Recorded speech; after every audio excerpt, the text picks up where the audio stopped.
IAS prelims ಎಕ್ಸಾಮ್ಗೆ ಸಂಬಂಧಿಸಿದಂತೆ ಹಿಂದಿನ ಪ್ರಶ್ನೆಗಳಲ್ಲಿ ಹಿಂದಿನ ಪ್ರಶ್ನೆ ಪತ್ರಿಕೆಗಳಲ್ಲಿ ಕೇಳಲಾದ ಇತಿಹಾಸದ ಪ್ರಶ್ನೆಗಳನ್ನು ಒಂದು ಕಡೆ ಮಾಡಿ PDF ಅನ್ನು ಮಾಡಿದ್ದಾರೆ. ಈ ಕೆಲಸನ ಮಾಡಿರುವಂತಹ ಕೋಚಿಂಗ್ ಸೆಂಟರ್ ಅಂದರೆ ಟಾರ್ಗೆಟ್ ಕೋಚಿಂಗ್ ಸೆಂಟರ್ ಬೆಳಗಾವಿಯಲ್ಲಿದೆ. ಇವರ ಮೊಬೈಲ್ ನಂಬರ್ 9686701684.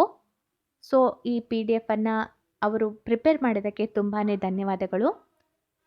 ಸೊ ಇವಾಗ ಇತಿಹಾಸಕ್ಕೆ ಸಂಬಂಧಿಸಿದಂತೆ ಅವರು ಮಾಡಿರುವಂತಹ ಹಳೆಯ ಪ್ರಶ್ನೆ ಪತ್ರಿಕೆಗಳಲ್ಲಿ ಇತಿಹಾಸಕ್ಕೆ ಸಂಬಂಧಿಸಿದ ಪ್ರಶ್ನೆಗಳನ್ನು ಕೇಳಿದ್ದಾರೆ. ಅವುಗಳ ಕುರಿತಾಗಿ ನೋಡ್ತಾ ಹೋಗೋಣ. ಇನ್ನೊಂದು ಇನ್ಫಾರ್ಮೇಷನ್ ಅಂದರೆ ಪ್ಲೀಸ್ ನಿಮಗೆ ಇನ್ನೂ ಹೆಚ್ಚಿನ ವಿಡಿಯೋಗಳು ತಲುಪಬೇಕಂದ್ರೆ ಹಾಗೆ ನಾನು ಹೊಸ ವಿಷಯದ ಮೇಲೆ ವಿಡಿಯೋಗಳನ್ನು ಮಾಡೋದು ನಿಮಗೆ ಬೇಕಂದರೆ ನೀವು ನಮ್ಮ ಚಾನಲ್ನ ಸಬ್ಸ್ಕ್ರೈಬ್ ಮಾಡಿ. ಹಾಗಾದರೆ ಪ್ರಾರಂಭಿಸೋಣ. ಇವತ್ತು ನಾವು ನೋಡಲಿಕ್ಕೆ ಹೋಗ್ತಾ ಇರೋದು 1979ರ IAS ಪೂರ್ವಭಾವಿ ಪರೀಕ್ಷೆಯ ಪ್ರಶ್ನೆ ಪತ್ರಿಕೆ. ಅದರಲ್ಲಿ ಇತಿಹಾಸಕ್ಕೆ ಸಂಬಂಧಿಸಿದಂತೆ ಕೇಳಿದಂಥ ಪ್ರಮುಖ ಪ್ರಶ್ನೆಗಳು ಮತ್ತು ಉತ್ತರಗಳು. ಸ್ವಲ್ಪ ಕ್ಲಿಯರ್ ಆಗಿಲ್ಲ, ಅದಕ್ಕೆ ನಾನು ಓದ್ತಾ ಹೋಗ್ತೀನಿ, ಅದನ್ನು ಕೇಳಿಸ್ಕೊಳ್ಳಿ ನೀವು. ಇಂಡಿಯಾ ವಿನ್ಸ್ ಫ್ರೀಡಮ್ ಈ ಪುಸ್ತಕವನ್ನು ಬರೆದವರು JL ನೆಹರು. ಭಾರತದೊಂದಿಗೆ ವ್ಯಾಪಾರ ಆರಂಭಿಸಿದ ಪ್ರಥಮ ಯುರೋಪಿಯನ್ನರು ಅಂದರೆ ಪೋರ್ಚುಗೀಸರು. ಸಿಪಾಯಿ ದಂಗೆಗೆ ಕಾರಣವಾದ ರಕ್ಷಣದ ಪ್ರಚೋದನೆ ಅಂದರೆ ಇದರ ಸರಿಯಾದ ಉತ್ತರ ಕಾಡ್ತೂಸ್ಗಳಿಗೆ ಹಸುವಿನ ಮಾಂಸ ಲೇಪಿಸಿದ್ದು. 4ನೇ ಪ್ರಶ್ನೆ, 1930ರಲ್ಲಿ ಗಾಂಧೀಜಿ ದಂಡಿ ಯಾತ್ರೆ ಆರಂಭಿಸಿದ್ದು. ಇದರ ಉತ್ತರ ಉಪ್ಪಿನ ಮೇಲೆ ಹೇರಲಾದ ತೆರಿಗೆ ವಿರುದ್ಧ. ಗಾಂಧೀಜಿ ಚಂಪಾರಣ್ಯ ಚಳವಳಿ ನಡೆಸಿದ್ದು. ಇಂಡಿಗೋ ಅಂದರೆ ನೀಲಿ ಬೆಳೆಗಾರರ ರಕ್ಷಣೆಗೆ. ಕ್ರಿಪ್ಸ್ ಮಿಷನ್ ದಿವಾಳಿ ಎದ್ದ ಬ್ಯಾಂಕೊಂದರ ಮುಂದಿನ ದಿನಾಂಕದ ಚೆಕ್ ಎಂದು ಟೀಕಿಸಿದವರು. ಕ್ರಿಪ್ಸ್ ಮಿಷನ್ ದಿವಾಳಿ ಎದ್ದ ಬ್ಯಾಂಕೊಂದರ ಮುಂದಿನ ದಿನಾಂಕದ ಚೆಕ್ ಎಂದು ಟೀಕಿಸಿದವರು ಮಹಾತ್ಮ ಗಾಂಧೀಜಿಯವರು. 1916ರ ಲಕ್ನೌ ಕಾಂಗ್ರೆಸ್ ಅಧಿವೇಶನ ಇದಕ್ಕೆ ಸಂಬಂಧಿಸಿದೆ. ಈ ಪ್ರಶ್ನೆಯ ಸರಿಯಾದ ಉತ್ತರ ಮುಸ್ಲಿಮರಿಗೆ ಪ್ರತ್ಯೇಕ ಮತದಾರ ರಿಯಾಯಿತಿ ನೀಡಲು ಕಾಂಗ್ರೆಸ್ ಸಮ್ಮತಿ. ಮುಂದಿನ ಪ್ರಶ್ನೆ, ರವೀಂದ್ರನಾಥ್ ಟ್ಯಾಗೋರ್ ಅವರು ತಮ್ಮ ಬಿರುದನ್ನು ಬ್ರಿಟಿಷರಿಗೆ ವಾಪಸ್ಸು ಮಾಡಿದ್ದು ಈ ಕಾರಣಕ್ಕೆ. ಇದಕ್ಕೆ ಸರಿಯಾದ ಉತ್ತರ ಜಲಿಯನ್ ವಾಲಾಬಾಗ್ ಹತ್ಯಾಕಾಂಡ. ಸೊ ಈ target coaching centre Belagavi mobile number ಇನ್ನೊಮ್ಮೆ ಹೇಳ್ತಾ ಇದ್ದೀನಿ, 9686411684. ಸೊ ಮುಂದಿನ ಪ್ರಶ್ನೆ, ಪಶ್ಚಿಮ ಬಂಗಾಳದ ಭಕ್ತಿ ಪಂಥ ಹರಿಕಾರ ಯಾರಂದ್ರೆ ಚೈತನ್ಯ ಪ್ರಭು. ಭಾರತಕ್ಕೆ ಸ್ವಾತಂತ್ರ್ಯ ದೊರೆತ ಸಂದರ್ಭದಲ್ಲಿ ಬ್ರಿಟನ್ನ ಪ್ರಧಾನಿ ಯಾರಾಗಿದ್ದರು? ಇದರ ಉತ್ತರ ಲಾರ್ಡ್ ಕ್ಲೆಮೆಂಟ್ ಅಟ್ಲಿ. ಸೂಫಿ ಪಂಥ ಹುಟ್ಟಿದ್ದು ಇಸ್ಲಾಂನಲ್ಲಿ. ಭಾರತದಲ್ಲಿ ಮೂರ್ತಿ ಪೂಜೆ ಪ್ರಾರಂಭವಾದದ್ದು ಯಾರ ಕಾಲದಲ್ಲಿ ಅಂದರೆ ಗುಪ್ತರ ಕಾಲದಲ್ಲಿ. ಬೆಲೆ ನಿಯಂತ್ರಣ ಪದ್ಧತಿಯನ್ನು ಜಾರಿಗೆ ತಂದ ಮುಸ್ಲಿಂ ದೊರೆ ಅಂದರೆ ಅಲ್ಲಾವುದ್ದೀನ್ ಖಿಲ್ಜಿ. ಮಧ್ಯಕಾಲೀನ ಭಾರತದಲ್ಲಿ ರಾಜರಿಗೆ ಆದಾಯವು ಮುಖ್ಯವಾಗಿ ಇದರಿಂದ ಬರುತ್ತಿತ್ತು. ಯಾವುದರಿಂದ ಬರುತ್ತಿತ್ತು ಅಂದರೆ ಭೂ ಕಂದಾಯದಿಂದ. ಮೊಘಲರ ಕಾಲದ ಮನ್ಸಬ್ದಾರರು ಅಂದರೆ ಭೂಮಾಲೀಕರು ಮತ್ತು ಜಮೀನ್ದಾರರನ್ನ ಮೊಘಲರ ಕಾಲದಲ್ಲಿ ಮನ್ಸಬ್ದಾರರು ಅಂತ ಕರೆಯಲಾಗುತ್ತಿತ್ತು. ಗಾಂಧೀಜಿ ಬರುವ ಮೊದಲು ಸ್ವತಂತ್ರ ಹೋರಾಟದಲ್ಲಿ ತೀವ್ರಗಾಮಿಗಳಿಗೆ ಧುರೀಣತ್ವ ನೀಡಿದವರು ಯಾರೆಂದ್ರೆ ಬಾಲ್ ಗಂಗಾಧರ್ ತಿಲಕ್ರವರು. ಭಾರತದಲ್ಲಿ ಫ್ರೆಂಚದ ಆಧಿಪತ್ಯ ಕೊನೆಗೊಂಡದ್ದು ಈ ಯುದ್ಧದ ಮೂಲಕ. ಯಾವ ಯುದ್ಧ ಅಂದರೆ ವಾಂಡಿವಾಶ್ ಯುದ್ಧದ ಮೂಲಕ ಭಾರತದಲ್ಲಿ ಫ್ರೆಂಚರ ಆಧಿಪತ್ಯ ಕೊನೆಗೊಂಡಿತು. ಶಂಕರಾಚಾರ್ಯರು ಪ್ರತಿಪಾದಿಸಿದ್ದು ಅದ್ವೈತ. ಬ್ಲ್ಯಾಕ್ ಪಗೋಡಾ ಎಲ್ಲಿದೆ? ಬ್ಲ್ಯಾಕ್ ಪಗೋಡಾ ಇರುವುದು ಕೊನಾರ್ಕ್ನಲ್ಲಿ.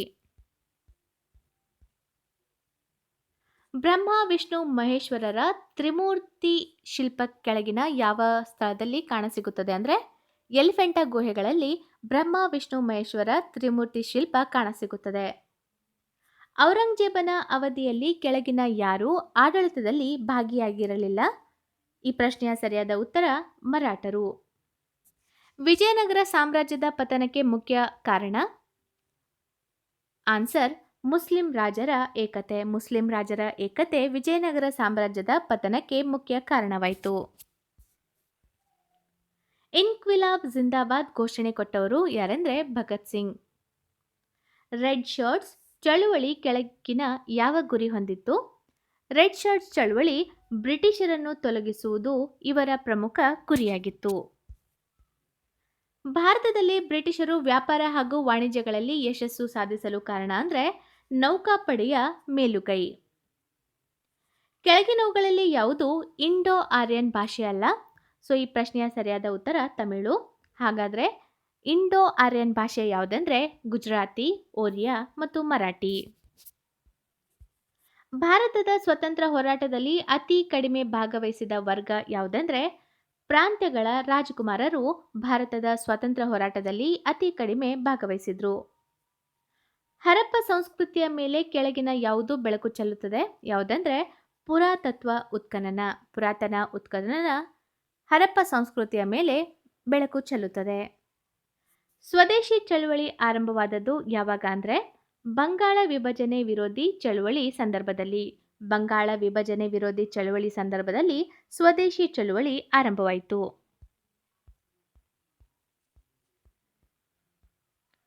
ಸ್ವರಾಜ್ ಪಾರ್ಟಿಯ ಗುರಿ ಇದಾಗಿತ್ತು.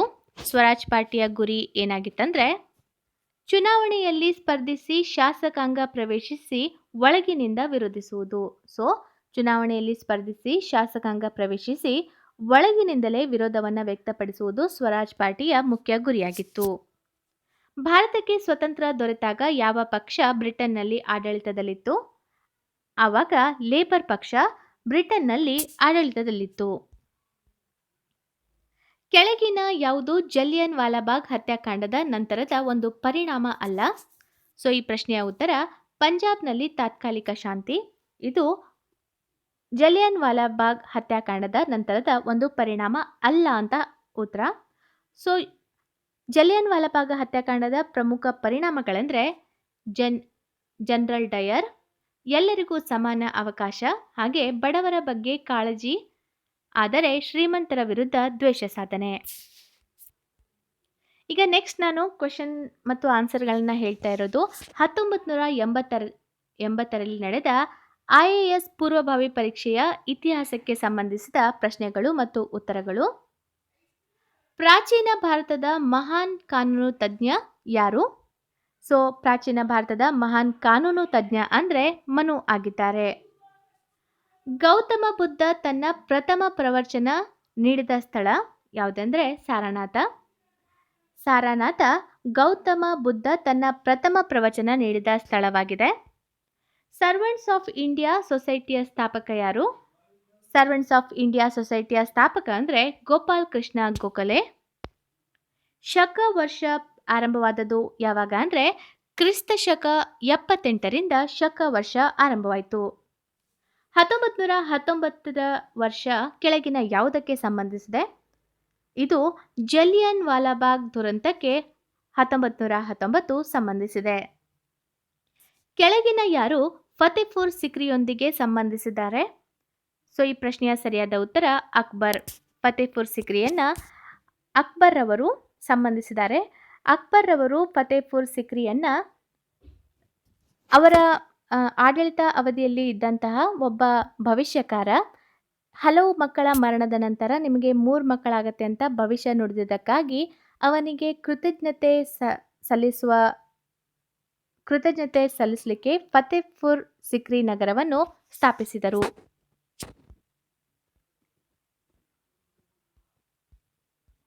ಕೆಳಗಿನ ಯಾವ ದಕ್ಷಿಣದ ಹಿಂದೂ ರಾಜ ಬಂಗಾಳ ಕೊಲ್ಲಿಯನ್ನು ದಾಟಿ ತನ್ನ ಸೈನ್ಯದೊಂದಿಗೆ ಸುಮಾತ್ರಾ, ಜಾವಾ ಹಾಗೂ ಮಲೇಷ್ಯಾಗಳಲ್ಲಿ ಹಲವಾರು ಪ್ರದೇಶಗಳನ್ನು ಗೆದ್ದುಕೊಂಡ ಯಾರಂದ್ರೆ ರಾಜೇಂದ್ರ ಚೋಳ.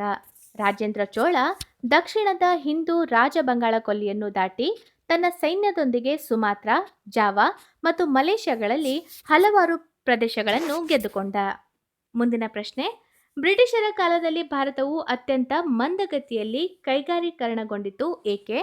ಇದಕ್ಕೆ ಉತ್ತರ ಅಂದರೆ ಭಾರತದ ಗುಡಿ ಕೈಗಾರಿಕೆಗಳನ್ನು ಬ್ರಿಟಿಷರು ನಾಶಪಡಿಸಿದ್ದರು. ಅದಕ್ಕೆ ಬ್ರಿಟಿಷರ ಕಾಲದಲ್ಲಿ ಭಾರತವು ಅತ್ಯಂತ ಮಂದಗತಿಯಲ್ಲಿ ಕೈಗಾರೀಕರಣಗೊಂಡಿತು.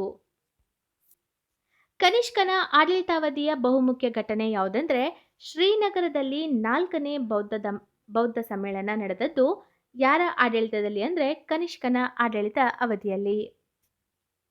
ಗಾಂಧೀಜಿಯವರು ಅಸ್ಪೃಶ್ಯತೆಯನ್ನು ವಿರೋಧಿಸಿದರು ಹಾಗೂ ಇದನ್ನು ಬೆಳೆಸಿದರು. ಈ ಪ್ರಶ್ನೆಗೆ ಸರಿಯಾದ ಉತ್ತರ ಆಪ್ಷನ್ ಡಿ, ಅಸ್ಪೃಶ್ಯರಿಗೆ ಜನತೆ ಸಮಾನರನ್ನಾಗಿ ಕಾಣಬೇಕು. ಗಾಂಧಿ ಸಮಾಜವಾದದ ಲಕ್ಷಣಗಳಲ್ಲಿ ಕೆಳಗಿನ ಯಾವುದು ತಪ್ಪಾಗಿದೆ? ಈ ಪ್ರಶ್ನೆಯ ಸರಿಯಾದ ಉತ್ತರ ಉತ್ಪಾದನೆ ಮತ್ತು ಹಂಚಿಕೆಯ ಎಲ್ಲ ಮಾರ್ಗಗಳ ರಾಷ್ಟ್ರೀಕರಣ. ಈ ಹೇಳಿಕೆ ತಪ್ಪಾಗಿದೆ. ಹಾಗಾದರೆ ಉಳಿದ ಹೇಳಿಕೆಗಳು ಸರಿಯಾಗಿದೆ. ಅವುಗಳು ಯಾವುದಂದ್ರೆ ಸಾಮಾಜಿಕ ನ್ಯಾಯ, ಎಲ್ಲರಿಗೂ ಸಮಾನ ಅವಕಾಶ, ಬಡವರ ಬಗ್ಗೆ ಕಾಳಜಿ, ಆದರೆ ಶ್ರೀಮಂತರ ವಿರುದ್ಧ ದ್ವೇಷ ಸಾಧನೆ. ಕೆಳಗಿನವುಗಳಲ್ಲಿ ಯಾವುದು ನಿಯೋಲಿಥಿಕ್ ಅಂದರೆ ನವಶಿಲಾಯುಗ ಕಾಲದ ಲಕ್ಷಣ ಅಲ್ಲ? ಈ ಪ್ರಶ್ನೆಯ ಸರಿಯಾದ ಉತ್ತರ ತಾಮ್ರದ ಬಳಕೆ. ಮೊಘಲ್ ಸಾಮ್ರಾಜ್ಯದ ಪತನಕ್ಕೆ ಕೆಳಗಿನ ಯಾವುದು ಕಾರಣವಾಗಿತ್ತು? ಈ ಪ್ರಶ್ನೆಗೆ ಸರಿಯಾದ ಉತ್ತರ ಮೇಲಿನ ಎಲ್ಲವೂ. ಅಂದರೆ ಔರಂಗಜೇಬನ ಮಕ್ಕಳ ಸಿಂಹಾಸನ ಕಚ್ಚಾಟ, ನಾದಿರ್ ಶಾ ಹಾಗೂ ಅಹಮದ್ ಶಾ ಅಬ್ಬಾಲಿಗಳ ದಾಳಿ, ಜಾಟ್ ಸಿಖ್ ರಜಪೂತರ ಇತ್ಯಾದಿಗಳ ದಂಗೆ, ಇವೆಲ್ಲ ಮೊಘಲ್ ಸಾಮ್ರಾಜ್ಯದ ಪತನಕ್ಕೆ ಪ್ರಮುಖ ಕಾರಣವಾಯಿತು. ಮೂರ್ತಿ ಪೂಜೆಯು ಕೆಳಗಿನ ಯಾರ ಕಾಲದಲ್ಲಿ ಆರಂಭವಾಯಿತು? ಈ ಪ್ರಶ್ನೆಯ ಸರಿಯಾದ ಉತ್ತರ ಮಹಾಕಾವ್ಯಗಳ ಕಾಲದಲ್ಲಿ ಮೂರ್ತಿ ಪೂಜೆಯು ಪ್ರಾರಂಭವಾಯಿತು. ಮುಂದಿನ ಪ್ರಶ್ನೆ, ಭಾರತದಲ್ಲಿ ಬ್ರಿಟಿಷರ ಕಾಲದ ದ್ವಿಸರ್ಕಾರ ಪದ್ಧತಿಯ ಮುಖ್ಯ ಲಕ್ಷಣ ಯಾವುದು? ಈ ಪ್ರಶ್ನೆಯ ಸರಿಯಾದ ಉತ್ತರ ಆಪ್ಷನ್ ಡಿ, ಭಾರತೀಯ ಅಧಿಕಾರಿಗಳ ಮೂಲಕ ಬ್ರಿಟಿಷರು ಕಂದಾಯ ಸಂಗ್ರಹಿಸಿ ನಾಗರಿಕ ಹಾಗೂ ಸೇನಾ ಆಡಳಿತದ ಪರೋಕ್ಷ ಮುಖ್ಯಸ್ಥರಾಗಿದ್ದರು. ಇದು ಭಾರತದಲ್ಲಿ ಬ್ರಿಟಿಷರ ಕಾಲದ ದ್ವಿಸರ್ಕಾರ ಪದ್ಧತಿಗೆ ಮುಖ್ಯ ಲಕ್ಷಣವಾಗಿತ್ತು. ವಾರ್ಧಾ ಕಾಂಗ್ರೆಸ್ ಅಧಿವೇಶನದಲ್ಲಿ ಗಾಂಧೀಜಿಯವರು ಪ್ರತಿಪಾದಿಸಿದ ಮೂಲಭೂತ ಶಿಕ್ಷಣ ಇದಕ್ಕೆ ಸಂಬಂಧಿಸಿದ ಈ ಪ್ರಶ್ನೆಯ ಸರಿಯಾದ ಉತ್ತರ ಶಿಕ್ಷಣದ ಸಾಮಾಜಿಕ ಪ್ರಸಕ್ತತೆ. ಜಲಿಯನ್ ವಾಲಾಬಾಗ್ ದುರಂತಕ್ಕೆ ಮುಂಚಿನ ಪ್ರಮುಖ ಘಟನೆ ಅಂದರೆ ರೌಲತ್ ಕಾನೂನು ಜಲಿಯನ್ ವಾಲಾಬಾಗ್ ದುರಂತಕ್ಕೆ ಮುಂಚಿನ ಪ್ರಮುಖ ಘಟನೆಯಾಗಿದೆ. 1921ರಲ್ಲಿ ಕಾನೂನು ಭಂಗ ಚಳುವಳಿ ಸ್ಥಗಿತಗೊಳ್ಳಲು ಪ್ರಮುಖ ಕಾರಣ ಅಂದರೆ ಚೌರಿ ಚೌರಾದಲ್ಲಿ ನಡೆದ ಹಿಂಸಾಚಾರ 1921ರಲ್ಲಿ ಕಾನೂನು ಭಂಗ ಚಳುವಳಿ ಸ್ಥಗಿತಗೊಳ್ಳಲು ಪ್ರಮುಖ ಕಾರಣವಾಯಿತು. ಪ್ರಾಚೀನ ವಾಸ್ತುಶಿಲ್ಪದಿಂದ ಕೆಳಗಿನ ಯಾವುದನ್ನು ದೆಹಲಿ ಸುಲ್ತಾನರು ತಮ್ಮ ನಿರ್ಮಾಣದಲ್ಲಿ ಎರವಲು ಪಡೆದರು?